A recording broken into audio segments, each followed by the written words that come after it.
Okay guys, continuation of our video vlog for tonight. It's almost done, okay? So, see you guys, subscribe and click the notification bell for our new upcoming videos for this week and latest videos. So, click the notification bell.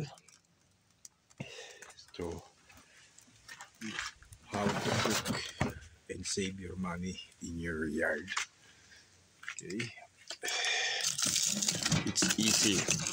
Just watch my video every time. So this is how my style, how to cook. Okay.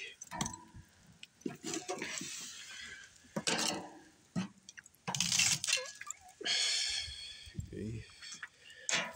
So that's it for now. See you guys next time. Hopefully tomorrow for new videos to come about our content for today is how to save your money to your grill with my authentic grill, even it's windy. So that's for now. See you again, guys. With time to eat for supper before sleeping. Okay, see you guys.